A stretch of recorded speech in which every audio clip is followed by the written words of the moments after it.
அனைவருக்கும் வணக்கம். இன்னைக்கு நாம பாபாக்குரிய ஒரு சிறப்பான ஒரு வழிபாடை தான் பார்க்க போகிறோம். இந்த வழிபாடு செய்தீங்கன்னா உங்களுக்கு அதீத பலன்கள் உண்டு. இந்த வழிபாடை பற்றி பாபாவே சச்சரத்தில் சொல்லியிருப்பாரு. அது என்ன வழிபாடு, அதனோட பலன்கள் என்ன அப்படிங்கிறத பற்றி இந்த வீடியோவில் பார்க்கலாம். அதனால் ஸ்கிப் பண்ணாமல் வீடியோவை முழுமையாக பாருங்கள். என்னோட சேனலை யாருன்னா சப்ஸ்கிரைப் பண்ணாமல் பார்த்துட்டு இருந்தீங்களா, ப்ளீஸ் சப்ஸ்கிரைப் பண்ணிவிட்டு அதுக்கப்புறமா பாருங்கள். நீங்கள் சப்ஸ்கிரைப் பண்ணிவிட்டு பார்த்தீங்கன்னா தான் எனக்குமே ஒரு வீடியோஸ் போடுறதுக்கு ஒரு இன்ட்ரெஸ்டிங்காகவும் மோட்டிவேட்டிங்காகவும் இருக்கும். ஸோ இனி நம்ம வீடியோக்குள்ளே போகலாம். இந்த சூட்சம வழிபாடு என்ன அப்படின்னு பார்த்தீங்கன்னா, பாபா கிட்ட நீங்கள் ஒரு வேண்டுதல் வச்சுக்கிட்டு உங்களுக்கு பிடித்தமான ஒரு உணவை மனதில் நினச்சிக்கிட்டு உங்களோட தரிசனம் பெறும் வரை நான் இந்த உணவை என்னுடைய அன்றாட வாழ்க்கை முறையில் நீக்கிவிட்டேன். எப்போ என்னுடைய விருப்பம் நிறைவேறுதோ அப்போ தான் நான் இந்த உணவை உங்களோட தரிசனத்துக்கு அப்புறமா என்னோட வேண்டுதல் நிறைவேறினதுக்கு அப்புறமா இந்த உணவை நான் எடுத்துப்பேன் அப்படின்னு நீங்கள் மனதார அவர்கிட்ட சொல்லிட்டு வேண்டுதல் செஞ்சுக்கணும். இதுதான் அவருக்குரிய சூட்சம வழிபாடு. இதை பற்றின ஒரு விரிவான ஒரு கதை சச்சரிதத்தில் சொல்லப்பட்டிருக்கு. அத்தியாயம் 36 கோவா கணவான்கள் 2 கோவா கணவான்கள் அப்படிங்கிற பகுதியில் பாபாவே இந்த கதையை சொல்லியிருப்பார். அவரே இந்த வழிபாட்டு முறையை சொல்லியிருப்பார். இனி அது என்ன கதை அப்படிங்கிறத நம்ம பார்க்கலாம். கோவாலேருந்து 2 கணவான்கள் வந்திருப்பாங்க. அதில் ஒருத்தர் தன்னுடைய கதையை சொல்வார். அவர் என்ன கதை சொல்வார் அப்படின்னு பார்த்தீங்கன்னா, அவர் ஒரு பிராமண சமையல்காரனை வேலைக்கு வச்சுருப்பார். 35 வருஷமாக விசுவாசத்தோடு பணிவிடை செய்து வந்த அந்த பிராமண சமையல்காரன் என்ன பண்ணுவார்னா, திடீர்னு இந்த கணவானோட 30,000 ரூபாய் பணத்தை சடனாக திருடிக்கிட்டு எடுத்துன்னு போயிடுவார். இது அந்த கணவானுக்கு மிகுந்த வருத்தத்தையும் துக்கத்தையும் தரும். அவர் என்ன பண்ணுறதுனே தெரியாமல் இருப்பார். 15 நாளாக சரியான உணவு இல்லாமல், ஆகாரம் இல்லாமல், தண்ணி இல்லாமல் இதை நினச்சே ரொம்பவே கஷ்டப்பட்டுட்ருப்பார். 30,000 ரூபான்றது பெரிய அமௌண்ட் இல்லையா? அதை எப்படி நாம் திரும்ப பெறுவோம் அப்படின்றது தெரியாமல் வழிகள் என்னென்னவோ தேடி பார்ப்பார். வீட்டில் ஃபுல்லாக தேடி பார்ப்பார், வெளியெல்லாம் விசாரித்து பார்ப்பார். எந்த விசாரணைக்கும் ஒரு பதிலே இல்லாமல் இருக்கும். என்ன பண்ணுறது அப்படின்னு சொல்லிட்டு ரொம்ப ஆழ்ந்த துக்கத்தில் இருக்கும் பொழுது ஒரு நாள் தாழ்வாரத்தில் அவர் அமர்ந்திருக்கும் பொழுது அந்த வழியாக ஒரு பக்கிரி போவார்.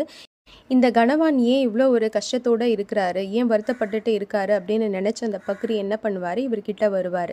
நீங்கள் ஏன் இவ்வளோ ஒரு வருத்தத்தோடையும் ஒரு நொந்து போன ஒரு நிலையிலையும் இருக்கீங்க அப்படின்னு சொல்லிட்டு அவர் விசாரிப்பார். அப்போ விசாரிக்கும் பொழுது அந்த கணவான் சொல்வார், தன்னுடைய 30,000 ரூபாய் பணம் காணாமல் போயிடுச்சு அப்படின்னும் அதை தேடும் வழியே எனக்கு தெரியல, நான் எல்லா இடத்துலையும் விசாரித்து பார்த்துட்டேன் அப்படின்ற மாதிரி எல்லாத்தையுமே அந்த பக்ரி கிட்ட சொல்வார். அப்போ அந்த பக்ரி சொல்வார், கோபர்காவன் தாலுக்கா ஷீரடியில் சாயின்னு ஒரு அவலியா இருக்கார்.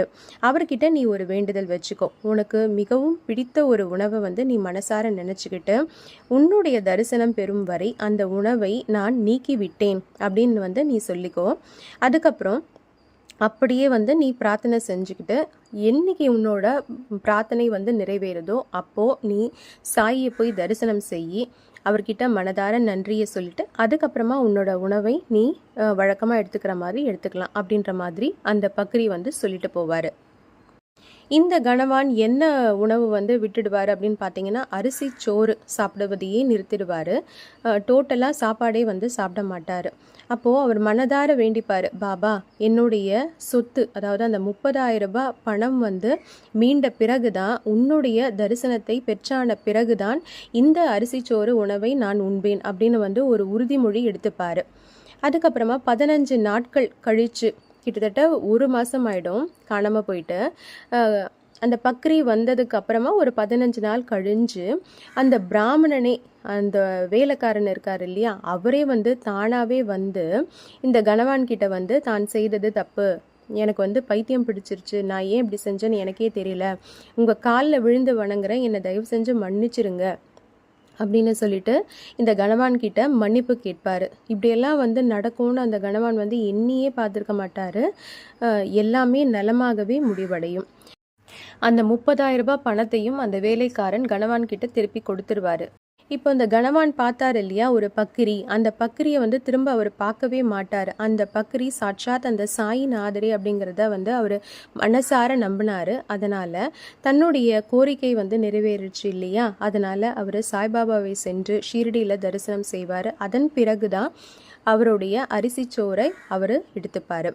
இப்படி ஒரு மகா அற்புதமான ஒரு வேண்டுதல் வந்து பாபா இந்த அத்தியாயத்தில் வந்து கூறியிருப்பார். இது ரொம்பவே சிறப்பான ஒரு வழிபாடு. பாபா கிட்ட பிடித்தமான ஒரு உணவு எதனா வந்து நீங்கள் கைவிட்டுடுறேன் அப்படின்னு சொல்லிட்டு ஒரு கோரிக்கையை நீங்கள் வச்சிங்கன்னா நிச்சயமாக அவர் வந்து நிறைவேற்றி வைப்பார். இந்த வழிபாட்டு முறை உங்களுக்கு ரொம்பவே பயனுள்ளதாக இருக்கும்னு நினைக்கிறேன். இந்த முறையில் நீங்கள் பாபாவை வழிபாடு செய்து உங்களுக்கு தேவையான நியாயமான கோரிக்கைகளை பாபாவிடம் வைத்து நீங்களும் பலன் பெறுவீர்களாக. அப்படி யாரெல்லாம் பாபாவை இந்த முறையில் வழிபாடு செய்து பலன் பெறுகின்றீர்களோ தயவு செஞ்சு உங்களோட கமெண்ட்ஸை வந்து கமெண்ட் பாக்ஸில் போஸ்ட் பண்ணுங்கள். என்ன வேண்டுதல் நீங்கள் வச்சிங்க, என்ன பலன் வந்து அதுக்கு கிடைச்சிது அப்படிங்கிறத தெரிஞ்சுக்க நானுமே ஆவலாக இருக்கேன். மீண்டும் ஒரு நல்ல பதிவில் நான் உங்களை சந்திக்கின்றேன். அதுவரை உங்களிடமிருந்து விடைபெறுகின்றேன். நன்றி, வணக்கம்.